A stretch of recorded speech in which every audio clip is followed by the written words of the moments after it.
what are DeSantis' chances realistically in the primaries? Well, at the moment, it looks like Trump is quite far ahead. Trump, as we know, had a big bounce after his indictment and his many legal wrangles. But I think DeSantis is widely and rightly seen to be the most significant challenger to Donald Trump for that primary. And of course, as these primaries begin, we're still a long ways off.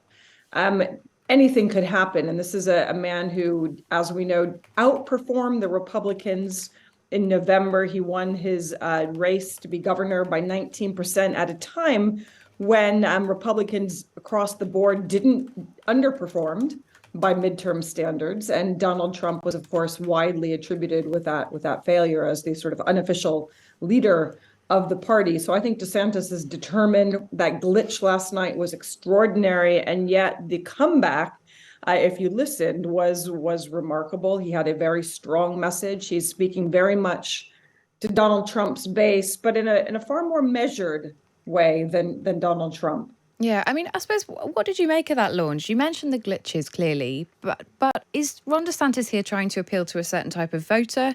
I mean, why has he started his campaign in this way? Because it's quite unusual. It is. He's trying to cut out the middleman. He's, again, he's sort of building on some of Trump's tactics. Trump was the president that brought American politics squarely onto Twitter, but he's doing it in a very different way. Twitter Spaces is new. And he's articulating, again, some of that message. It's taking on the culture wars. It's really focusing where the heart of a lot of the debate is right now in U.S. politics. What do we teach our children, and who decides? And he's, empowering a conservative base of parents. He's taken on Disney. He's really pushing hard on the question of America's borders, tough on borders. So again, many of the messages are the same, but that direct move to Twitter, and trying to clearly pull some of Donald Trump's followers and Elon Musk's followers.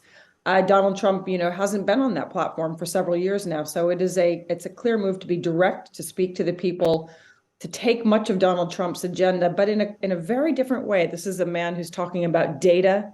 He talked about the COVID lockdowns and the fact that he pushed back against them, and that the data that had sustained America's COVID policy was flawed. Donald Trump, I don't think, has ever talked about using data to back his policies. And so DeSantis is again a similar but also very different candidate in his messaging.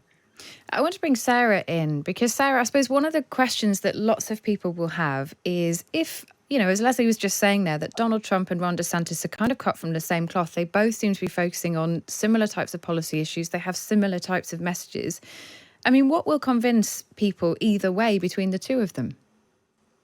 Well, I think it has to be, how do you handle the barrage from Donald Trump, first off, because Donald Trump has been able to push his rivals out of the way by name calling or by being quite aggressive at them and punching at them.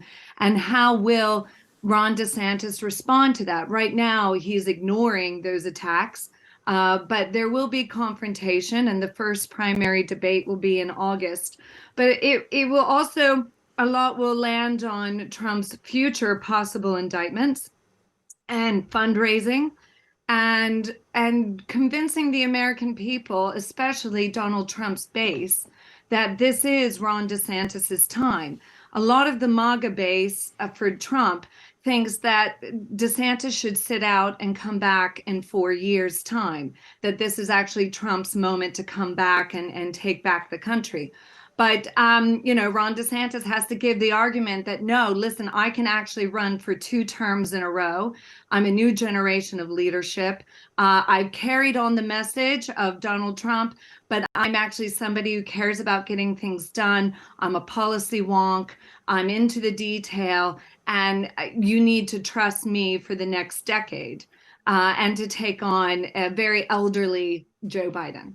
And presumably, some might suggest that Ron DeSantis would have more of a chance of convincing voters who wouldn't vote for Trump in the wider country.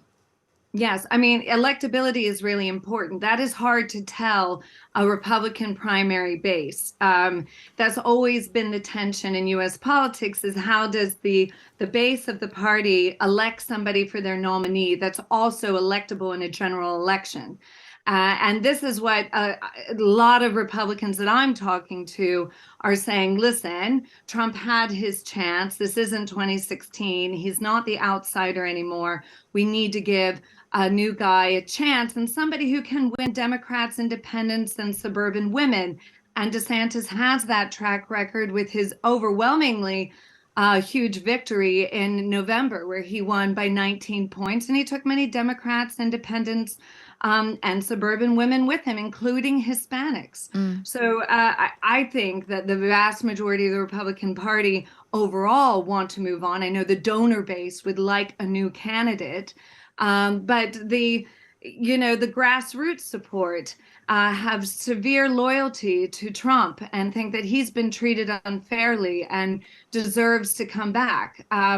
So this will all play out, and it will all play out in Florida because both men are from Florida. So it could be a quite brutal primary. Leslie, just finally on that, I mean, a brutal primary, lots of difficult questions for both of them. Is it a race to the bottom in the sense that both men are very, they have quite, some might say in this country, difficult views on things like abortion, on gun control? I mean, is it going to be a sort of a competition between the two of them, between who can be more strict, more kind of, it's difficult. Who's going to sort of appeal to the base on those issues? Look, on some of those issues, there are people beyond the base. Many Americans do want more gun control, but also many Americans want the opportunity to have guns. On the culture wars, again, where he's really doubling down on keep, the so-called, the conversation about sexuality and gender out of the schools. There is a lot of sympathy for that view across the United States. So we might see it as a race to the bottom. It's not clear that all Americans do. I think the thing that DeSantis has the potential to offer, he lacks the kind of crowd charisma that many people feel Donald Trump has. But what he does have is that he's a politician who comes across as measured, as focused, and as stable. And I think as Donald Trump, as the time goes on, we see the law cases, we've seen Donald Trump sort of unravel. There will be many people, even in the base, who might make a calculation that DeSantis is the younger generation, is the newer generation, and is a more predictable politician. So this is going to be a very intense battle on the Republican side. And again, there will be a lot that happens to Donald Trump during these next few months. Dr. Leslie Vinjamuri and Sarah Elliott, thank you both for joining us this morning. A lot indeed might happen to Trump. The way the primary system works in America, it does encourage extremism. And the abortion position in America, the Republican abortion position, is basically because of that. Because there's many Republicans, even most Republicans who might vote Republican, who don't want abortion to be banned. But the people who are voting in the primaries, the base that we keep talking about, they're very, very committed in that area. So you end up with a small number of people dictating what amounts to the electability of the whole party. I know it's always been this, but in those type of areas and then the culture war areas, how you try and balance those two things is really interesting, isn't it? Particularly in a world of social media. I mean, it becomes even more difficult to have any kind of dissenting view, I think, which is, I suppose, what I was trying to get at there, really, about those two men. Yeah, and you end up with, as you say, it's either a race to the bottom, it's a race in a certain direction, and they'll be speeding towards it.